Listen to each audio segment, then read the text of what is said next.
கரூரில் 41 பேர் மரணம் அடைந்ததற்கு காவல்துறையின் சதிதான் காரணம் என்றும் திமுக தலைவர் ஸ்டாலின் அதை வைத்து அரசியல் செய்தார் என்றும் முதல்வர் விஜய் பேசியிருக்கிறார். இதுகுறித்த மக்கள் கருத்துக்களை என்ன நினைக்கிறது தமிழ்நாடு பகுதியில் தற்போது பார்க்கலாம்.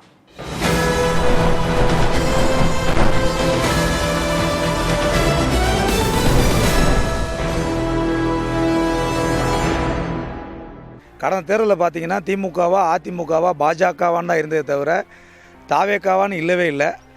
என்னை பொறுத்தளவுக்கு தாவேக்கா வச்சு அரசியல் பண்ணுற அவசியம் இல்லைன்னு நான் நினைக்கிறேன். இது போலீஸ் காரணம் விஜய் காரணம்ன்றதெல்லாம் சொல்ல முடியாது. மக்கள் ஒரு கூட்ட நெரிசலில் இருக்குது அப்படின்னா அது கவர்மெண்ட் தான் பொறுப்பு. இதுக்கு முன்னாடி இருந்த கவர்மெண்ட் தான் இதுக்கு பொறுப்பு. விஜய் பேசுறது தப்பு தான். இது நீயா நானான்னு அரசியல் பேசக்கூடாது. கரூரில் அப்போ நடந்த துயர சம்பவம் ஒரு விபத்து மாரி தான். விஜய் தான் போட்டு இருக்காரு மீட்டிங்கு. அவர் தான் லேட்டாக வந்தது. 2 மணி வரணுன்னு 8 மணி வந்திருக்காரு. தாமதமாகி அவர் தான் வந்திருக்காரு. இப்போ கருப்பு சட்டை போட்டு இப்போ வந்திருக்காரு. அது அப்போவே கருப்பு சட்டை போட்டு வந்துடலாமே. காவல்துறையும் அதுக்கு ஒரு காரணம். ஏன்னா சொன்ன டயத்துக்கு அவங்கள விட்டுருந்தாங்கன்னா அவர் அந்த கூட்டத்தை போய் முடிச்சுட்டு போயிருப்பார். அவரை போக விடாமல் காவல்துறை தடுத்து அனுப்புனதுனால தான் அங்கே கூட்டம் வர்றாருன்னு சொல்லி கூட்டம் அதிகமாயிடுச்சு. நேரம் கடந்து வந்ததும் ஒரு காரணம். அதே சமயம் அதிக நெருக்கடியான இடத்தில் அரசு அனுமதித்ததும் ஒரு காரணம். ஏன்னா இன்னைக்கு தாவே காட்சியில் இன்னைக்கு வந்திருக்கிறது 6000 பேர் போர்ஸ் கொடுத்துருக்காங்க, போலீஸ்காரங்க வந்திருக்காங்க இன்னைக்கு கரூருக்கு. ஆனால் அன்னைக்கு அதே 6000 பேர் இல்லை. அப்போ அன்னைக்கு அதே போலீஸ் தான், இன்னைக்கு அதே போலீஸ் தான் இருக்காங்க. ஏன் அன்னைக்கு வரல? டைம் மேனேஜ்மெண்ட் முதல்ல தவறு.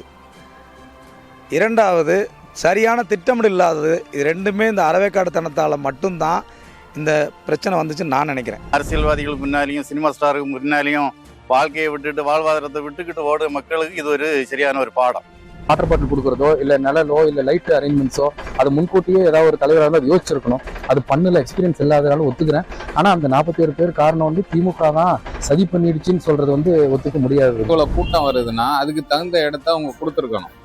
இல்லை அதுக்கு தகுந்த காவல் பாதுகாப்பாக கொடுத்துருக்கணும். ரெண்டுமே கொடுக்காம இதுக்கு விஜய் எப்படி பொறுப்பாவார்? அன்னைக்குள்ள பாதுகாப்பையும் இன்னைக்குள்ள பாதுகாப்பையும் பார்க்கும்போது அன்னைக்கு நடந்த கவனக்குறைவுக்கு ஆளுங்கட்சி தான் காரணம் அப்படின்ற ஒரு மைண்ட் செட்டு எல்லாத்துக்குமே வர காரணமாயிருச்சு. அதோட தீர்ப்பு தானே இன்னைக்கு விஜய் தளபதி விஜய் முதலமைச்சர் விஜயா இருக்காரு. காலத்து ஜெயலலிதா காலத்துல யாருமே இது வரைக்கும் அவங்க சொன்ன டைமுக்கு அக்யூரேட்டா யாரும் வர்றதில்ல. திமுகவினுடைய அரசினுடைய செயல்பாடு தான் காரணம். 2 பேருமே இப்போ அவங்கள குறை சொல்லவும் அவங்கள இவங்களை குறை சொல்றதும் இல்லை. விசாரணைன்னு ஒன்று இருக்குது. விசாரணையில் தான் என்னங்கிறது தெரியும்.